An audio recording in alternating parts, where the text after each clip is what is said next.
अस्सलाम वालेकुम and very good morning to all of you. आप सबको कहेंगे खुश आमदीद। और मेरे साथ आज फाइनली मौजूद हैं हसनैन लियाकत, मेरे साथ है गजल अशरफ। और कल डॉक्टर गजल की क्या कहते हैं एडवाइस थी कि आपने नहीं आना, मेरी तबीयत खराब थी और मैंने डॉक्टर साहिबा की जो एडवाइस थी उस पर अमल किया। बिल्कुल ठीक हो जी, मैं अल्हम्दुलिल्लाह बेहतर हूँ। डॉक्टर साहिबा ने दवाएं भी दी थी और दुआएं भी दी थी, तो दोनों चीज़ों से मैं ठीक हूँ और उम्मीद करते हैं कि आपकी सुबह भी अच्छी गुजरी होगी। लेकिन आज जो खबरें हैं गजल वो इस तरह की हैं कि अच्छी नहीं है। स्पेशली जो हमारी पहली खबर है वो तो बिल्कुल अच्छी नहीं है। सोशल मीडिया की चकाचौंध और रोशनियों के पीछे छुपी अक्सर जो हकायक होते हैं वो बहुत ज्यादा तल्ख होते हैं। और आज की खबर भी कुछ ऐसी ही है जो कि दिल दहला देने वाली है।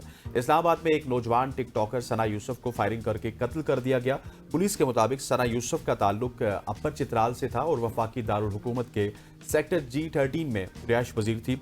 अफसोसनाक वाकया थाना संभल की हदूद में पेश आया, जहां एक मेहमान उनसे मुलाकात करने के लिए आया और अचानक फायरिंग करके फरार हो गया। पुलिस ने लाश को पोस्टमार्टम के लिए पिम्स हॉस्पिटल मुंतकिल कर दिया, जबकि मुलजिम की गिरफ्तारी के लिए छापे मारे जा रहे हैं। और हुक्काम का मजीद कहना है कि कत्ल की वजूहात जानने और मुलजिम को गिरफ्तार करने के लिए तफ्तीश जारी है। जी हाँ, और आपको पता होना चाहिए कि एक ऐसा वाकया है और ऐसे वक्त में पेश आया जब अभी से कुछ दिन पहले हम भी बात कर रहे थे और हमने इस पर बाकायदा सेगमेंट किया था। सोशल एक्टिविस्ट थी, हमारे साथ लॉयर थी कि जो तहसील नूरपुर थल थी उस पर भी, वहाँ पर भी एक मारूफ टिकटॉकर थल की शहजादी इकरा जिनका नाम था, उनको मुवज्जना गैरत के नाम पर कत्ल कर दिया गया था। और उससे पहले भी हमने कितने वाकयात देखे हैं। बहन जो है, भाई जो है अपनी बहनों को कत्ल कर देते हैं गैरत के नाम पर, टिकटॉक बनाने पर रिश्तेदार कत्ल कर देते हैं। रिपोर्ट्स हमारे पास मौजूद हैं। लेकिन अभी जो रिसेंट वाकया हुआ है ये कल का, इसके ऊपर मजीद डिटेल्स हासिल करने के लिए हमारे साथ मौजूद हैं सीनियर कॉरेस्पॉन्डेंट हमारे जमान मुगल खान साहब। बहुत शुक्रिया आपके वक्त के लिए। सबसे पहले तो ये बताएं कि अभी तक कितनी इन्वेस्टिगेशन हो चुकी है इस मामले पर, क्योंकि कुछ लोग कह रहे हैं कि ये मुल्जिमान उनके मेहमान आए थे घर पर, अपने ही रिश्तेदार थे, कुछ कह रहे थे डाकू थे। क्या कुछ पता चल सका है जराए से? जी, मेरी रात गए चतराल में कुछ लोगों से बात हुई थी, तो उनका ये कहना था कि सना यूसुफ जो है इनके मामू के बेटे हैं और हमारे यहाँ अर्ली एज में बच्चों की शादियों के हवाले से बातचीत का एक रवाज होता है और इनकी शादी के हवाले से भी जो मंगनी है इनके मामू का बेटा है उसके साथ ये तय पाई थी। और वही मामू का बेटा है कल इनके घर पे आया था और घर पे आके उसने दोबारा उस चीज को जो है वो रिकग्नाइज करवाने की बात की, तो जिस पर सना की तरफ से बाकायदा तौर पे जो है वो यूसुफ शाह की तरफ से इनकार कर दिया गया था। और उस इनकार का रंज जो है वो बर्दाश्त नहीं कर सका और उसी वक्त ही उसने पिस्टल से फायर किए और उसको मौत के घाट उतार दिया। लेकिन पुलिस की तरफ से अभी इस मामले में किसी भी किस्म का तस्दीकी बयान सामने नहीं आया और पुलिस का ये कहना है कि हम कोशिश कर रहे हैं कि चीजों को प्रॉपर जो है वो इंटेरोगेट करें, उसके बाद ही हम अपना मौकफ जारी करेंगे। तो अब जो लोकल जराए हैं चतराल के, वहां से ये चीज सामने आई है कि इनकी अर्ली एज में कोई शादी के हवाले से बातचीत हुई थी, जिसके बाद ये वाकया पेश आया है। जी ठीक हो गया, that is very unfortunate. Mughal साहब हमारे साथ मौजूद थे, thank you so much for joining us. खवातीन हज़रात, मुगल साहब ने मेरे ख्याल है कि प्रॉपर डिटेल हमें दे दी। इनके मामू के बेटे थे जो इनसे शादी करने के ख्वाहिशमंद थे, बचपन में इनकी मंगनी हुई थी और वही आए, उन्हीं से इनकी तल्ख कलामी हुई और उन्हीं ने ही इनको कत्ल किया। पुलिस इस हवाले से मजीद तहकीकात कर रही है। खवातीन हज़रात, आगे बढ़ते हुए अब एक खबर तो कत्ल की है, एक खबर हमारे पास भारत से है, बहुत ही अच्छी खबर है। और भारत की जब खबर आती है तो ज़ाहिर है हमें खुशी भी होती है। ये अच्छी खबर है। खबर अच्छी इस तरह से है कि भारत से एक नाकाबिले यकीन खबर जिसे सुनकर आप भी चौंक जाएंगे जिस तरह से हसनैन चौंके हैं। पटियाला के रिहायशी दर्शन, जिन्हें मुर्दा करार दिया गया था, अचानक उस वक्त वो जिंदा हुए जब उन्हें ले जाने वाली जो एम्बुलेंस थी रास्ते में एक गड़े से टकराई। मतलब जो गड़ा आता है ना रास्ते में, एम्बुलेंस उससे टकराई और झटका सा लगा और दर्शन एकदम से उठ बैठे। दर्शन को उनका जो नवासा है वो शदीद बीमारी की हालत में गांव वापस लेकर जा रहा था और जब डॉक्टर्स ने मौत की तस्दीक कर दी तो वो एम्बुलेंस उनकी आखिरी रस्मात के लिए रवाना हो गई। और लेकिन किस्मत ने फिर एक नया मोड़ लिया, झटके के बाद एक नया मोड़ लिया। ऐसे हुआ कि जैसे ही एम्बुलेंस जो है वो करीब पहुंची रिसिंग के करीब, तो एक गहरे गड्ढे में जो है वो एम्बुलेंस टकराई और नवासे ने हैरत से देखा कि दर्शन का हाथ हरकत कर रहा है और फिर चंद ही लम्हे बाद, थोड़ी देर के बाद एक धीमी सी उनको दिल की धड़कन भी जो है वो महसूस हुई दर्शन की, और उसके बाद एम्बुलेंस फौरन अस्पताल की तरफ दोबारा से मोड़ दी गई और दर्शन उस वक्त आईसीयू में, इस वक्त जो है वो आईसीयू में जिंदगी और मौत की जंग भी लड़ रहे हैं। वो खबर ये है कि वो पहले मुर्दा थे, जी हाँ, अब वो वापस जिंदा हो चुके हैं और अब वो जिंदगी और मौत की कश्मकश में। पहले तो वो मुर्दा थे और शमशान घाट उनका होता है, वहां पे उनको आग लगाने के लिए भेजा जा रहा था, लेकिन ये उनके लिए किस्मत मेरे ख्याल मेहरबान थी कि एक खड्डे के ऊपर जब गाड़ी टकराई और दोबारा से उनका दिल की धड़कन, वापस हाथ भी उनका हरकत किया। अब देखते हैं कि दर्शन की सेहत याबी के हवाले से जैसे ही जो भी खबर आएगी आपके साथ मजीद भी शेयर करेंगे। बिल्कुल ऐसे ही जी। आगे शहरियों के लिए क्या खबर है ये भी गजल आप बता दें। शहरियों के लिए बहुत अच्छी खबर है जी मौसम के हवाले से, क्योंकि आपको पता है कि इन दिनों बेहद गर्मी है और आजकल तो टेम्परेचर फिर भी नॉर्मल है, 5 से 30 तक जा रहा है, लेकिन ईद आपको पता है करीब है और ईद के करीब करीब जो महकमा मौसमियात ने खुशखबरी सुनाई है वो ये है कि ईद उल अज़हा से पहले कुछ दिन पहले और ईद के दिनों में मुल्क के मुख्तलिफ बलाई इलाकों में गरज चमक के साथ और आंधी और बारिश की पेशगोई करती है। तर्जुमान महकमा मौसमियात ने ये कहा है कि 3 जून से 5 जून तक कश्मीर, गिलगित बल्तिस्तान, मरी, गिलियाद, चित्राल, दीर, सवात, मालाकंड, मानसेरा, बडगराम, शांगला, कोहिस्तान, एबटाबाद में वक्फे से बारिश का सिलसिला रहेगा। और 3 और 4 जून की बात करूं तो इस्लामाबाद हो गया, रावलपिंडी, अटक, चकवाल, जेहलम, मियावाली, सरगोदा, इसी तरह फिर गुजरांवाला, फिर गुजरात, सियालकोट, नारोवाल, लाहौर, फैसलाबाद, जंग, टोबा टेक सिंह में गर्द आलूद हवाएं चलेंगी, आंधी होगी, बारिश और यालाबारी भी हो सकती है। और महकमा मौसमियात ने यह भी कहा है कि 7 से 9 जून तक यानी कि जो ईद उल अज़हा के अयाम होंगे उस दौरान दीर, सवात, चित्राल, कोहिस्तान, मानसेरा में बारिश, गरज चमक और यालाबारी से भी हो सकती है। लेकिन गर्मी कहाँ होगी इसने? ताहम जो मैदानी इलाके हैं वहाँ पे ईद के दौरान शदीद गर्मी और खुश्क मौसम मुतवक्के है, जिसके बायस शहरियों को एहतियाती तदाबीर इख्तियार करने की हिदायत की गई। दूसरी जानिब अगर महकमा मौसमियात की बात की जाए तो उन्होंने खबरदार भी किया कि आंधी, यालाबारी और आसमानी बिजली के बायस कमजोर ढांचों, दरख्तों और बिजली के खंभों, गाड़ियों और सोलर पैनल्स को नुकसान पहुंच सकता है। अवाम, मुसाफिरों और सयाहों को मोहतात रहने, गैर जरूरी सफर से गुरेज करने और मुतल्लिका इदारों को अलर्ट रहने की हिदायत भी जारी की। और खबर यह है कि ईद के दिन भी आपके ठंडे गुजरेंगे और ईद पे एक तरफ आप अपना जानवर कुर्बान करेंगे और दूसरी तरफ बारबेक्यू हो रहा होगा, मजे लें, फिर साथ बारिश भी होगी, आंधी भी होगी। बिल्कुल ऐसे लेकिन एहतियाती तदबीर भी आपको बताइए साथ साथ कि क्या कुछ होनी चाहिए। आगे बढ़ते हुए एक और खबर है जिस तैयार रहिएगा। खबर यह है कि अगर इन प्रिसाइसली कुछ वर्ड्स में बता दूं या चले मैं आपको पूरी खबर बताता हूं। वफाकी हुकूमत आइंदा माली साल 2025 और 26 के बजट में ईंधन की खरीदारी, मतलब आपने अगर डीजल या पेट्रोल खरीदना है तो उसपे ड्यूल प्राइसिंग मुतारिफ करवाएगी। इसके तहत अगर पेट्रोल या फिर डीजल की अदायगी नगद, जिसमें कैश आपके पास है, आप उनको 2000 दें या 3000 दें, तो वो फी लीटर 2 से 3 रुपए इजाफी अदा करने होंगे आपको।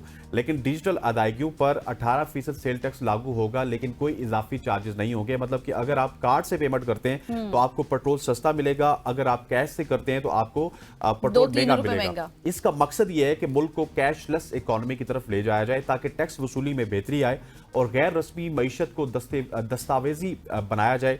इस इकदाम के तहत मुल्क भर के तमाम पेट्रोल पंप्स को कानूनी तौर पर डिजिटल अदायगियों की सहूलत फराहम करना लाजमी होगी, जिसमें QR कोड्स होंगे, डेबिट क्रेडिट कार्ड्स और मोबाइल वायरलेस भी शामिल होंगे। एग्जैक्टली और इसके अलावा मैन्युफैक्चरर्स के लिए भी नकद अदायगियों पर इजाफी 2% जनरल सेल्स टैक्स आयद करने की तजवीज़ है और डिजिटल अदायगियों पर मामूल के मुताबिक जो है वो 18% GST लागू होगा। और ज़राए ये भी बता रहे हैं कि जितने भी पॉलिसी साजों ने ये इकदाम किए हैं, तकनीकी और इंतजामी उस पर काम शुरू कर दिया गया। इससे ये होगा, क्योंकि आपको पता है कि हम हमेशा से बात करते आए हैं कि टैक्स वो लोग नहीं देते जिनको देना चाहिए और वो लोग देते हैं, सैलरी क्लास के ऊपर मजीद बोझ पड़ता है। इस दफा भी यही है, बट लेट्स सी कि अब 13 जून को बजट आता भी है, यानी पहले 2 तारीख थी, फिर 10 तारीख थी, अब 13 को चला गया। 13 को भी फाइनल डेट है, अल्लाह करे बस ईद के बाद आई जाए तो ज्यादा बेहतर है। तो जी आगे बढ़ते हैं और आगे बढ़ के आपको बताते हैं ना तीर ना तलवार।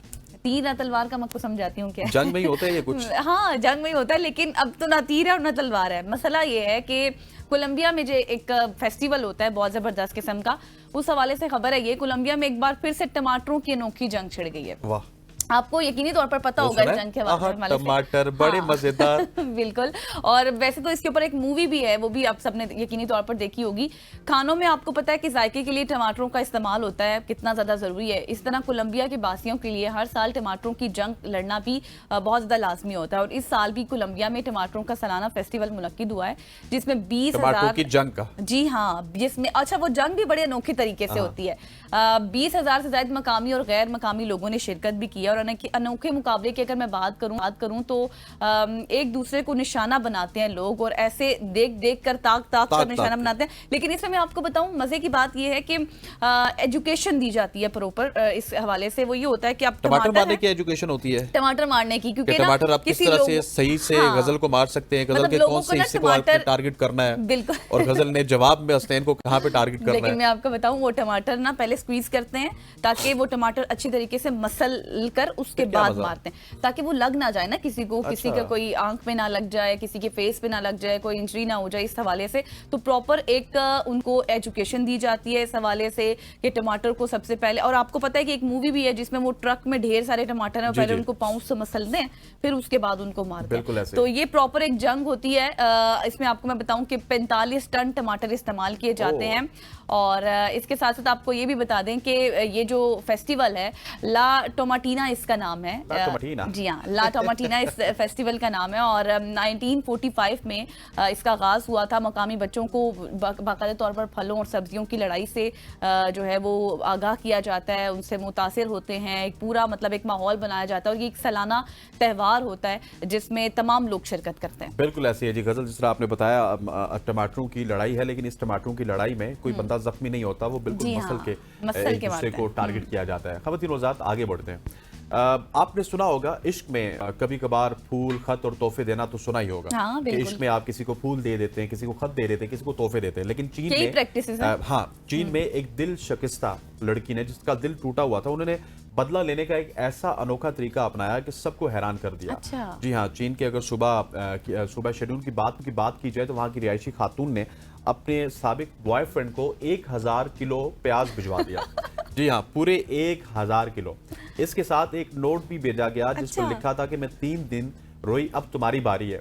ये कदम खातून ने इस वक्त उठाया जब उसको पता चला कि उसका बॉयफ्रेंड बिल्कुल बेवफाई कर रहा है, और ब्रेकअप के बाद भी वो बिल्कुल बेअसर है, रोया नहीं। तो खातून ने फैसला किया कि अगर वो रोई है तो अब वो भी आंसू बहाएगा, लेकिन आंसू प्याज के, मतलब प्याज काटेगा और आंसू बहाएगा। लेकिन दिलचस्प बात यह है कि उसके साबिक बॉयफ्रेंड वो बड़े अक्लमंद थे, उन्होंने ये प्याज तकरीबन 1000 यौन यानी कि 200 अमेरिकी डॉलर में बेच दिया, यानी नुकसान के बजाय उन्होंने फायदा उठा लिया। Exactly, लेकिन ये सवाल अब ये है ना कि वो रोए भी हैं कि नहीं, पहली बात तो ये है। अच्छा, वैसे जो लोग, मैं एक टिप भी दे देती हूँ उन खवातीन को जो लोग प्याज काटते हुए जिनके आंसू निकलते हैं या फिर वो रोती हैं, तो अगर आप कैंडल को जला लेंगे ना तो वो ये होता है कि टेम्परेचर जो है वो अब्जॉर्ब हो जाता है, इस वजह से फिर आपके आंसू नहीं निकलते। एक टिप है, तो मैं इस तरह का दूसरा वाकया होने से पहले मैंने सोचा कि सबको टिप भी दे दूँ। बिल्कुल ऐसे ही है, मतलब कि $200 तो उसने कमा लिया, 1000 नहीं, वैसे ये टिप थी, जनरल सी टिप थी कि जो लोग, लेकिन आप बॉयफ्रेंड की तारीफ करें कि उसने 1000 किलो प्याज से भी $200 कमा लिया। एग्जैक्टली, उसने कमा लिए हैं। और मैंने आपको कहा था ना, हमारी तरह होता सादा बंदा कहता है यार घर रख लेते हैं काट के, इससे हम साल बिल्कुल एग्जैक्टली।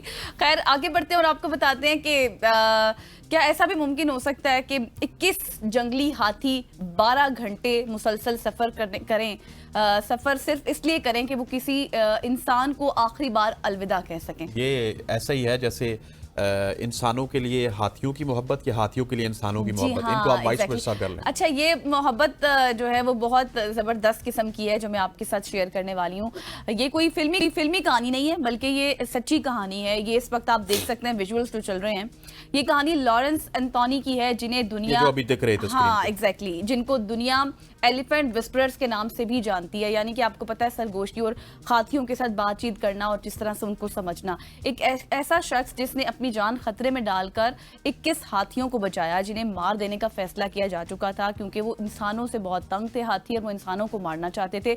और ये सब वो हाथी थे जो जंगली और बेकाबू हाथी थे, जिनके हवाले से मैं बात कर रही हूँ, और इंसानों पर हमले करते थे क्योंकि उन्हें इंसानों से सिर्फ तकलीफ और धोखा ही मिला था। हाथियों की बात करी। लेकिन लॉरेंस ने क्या किया कि उन हाथियों से दोस्ती की, उनको अपना बनाया, उनसे प्यार मोहब्बत की, और फिर ऐसे हाथियों को उसने काबू में लाया जिनको समझना बहुत मुश्किल था। लॉरेंस ने उनके साथ एक ऐसा रिश्ता कायम किया जो दोस्ती से भी बढ़कर था। और फिर उसके बाद ऐसा हुआ कि वक्त के साथ उन हाथियों को लॉरेंस पर एतमाद हो गया, और उस अपने ख़ानदान का, वो लॉरेंस को अपना हिस्सा समझते थे, अपने ख़ानदान का हिस्सा समझते थे। लेकिन फिर अनफॉर्चुनेटली एक दिन ऐसा हुआ कि लॉरेंस को दिल का दौरा पड़ा और वो दुनिया से रुखसत हो गए, और उसी रात वो तमाम हाथी जो मीलों दूर जंगल में थे, बगैर किसी इत्तला के, बगैर किसी रास्ते से भटके हुए 12 घंटे उन्होंने पैदल सफर किया और अपना जो दोस्त था लॉरेंस, उसके पास गए आखिरी बार उनको अलविदा कहने के लिए और सीधा उनके घर पहुंचे। और किसी ने उन्हें नहीं बताया था कि लॉरेंस अब इस दुनिया में नहीं रहे, बल्कि उनको खुद से पता था, वो खुद ब खुद जानते थे। वो बस घर के बाहर गए, खामोशी से खड़े रहे, खामोशी में ही एक, जैसे आप ये कहें कि गहरा खराज अकीदत वो लॉरेंस को पेश कर रहे थे। और ये सिर्फ एक बार नहीं हुआ, बल्कि हर साल जब भी उनकी बरसी आती है, 2 मार्च को लॉरेंस की बरसी होती है, ये हाथी वैसे ही उसी प्रैक्टिस के साथ बगैर किसी शोर किए, बगैर किसी को नुकसान पहुंचाए आते हैं और आकर वहां पर खड़े होते हैं और अपने दोस्त को खराज अकीदत पेश। क्या बात है जी, मतलब कि उनको एक तो किसी ने मौत की इत्तला नहीं की, उसके बावजूद भी वो उसके घर पहुंचते और फिर सालाना बुनियादों में वहां पे जाते हैं और उसको खराज अकीदत पेश करते हैं। That is very very inspiring story. ख़वातीन व हज़रात, यहाँ पे वक्त हुआ चाहता है एक शॉर्ट सी ब्रेक का ब्रेक लेंगे और उसके बाद जब वापस आएंगे तो आगे बढ़ेंगे, कराची का रुख करेंगे जहाँ पे एक वाक़या हुआ, उस हवाले से बात करेंगे। Stay with us.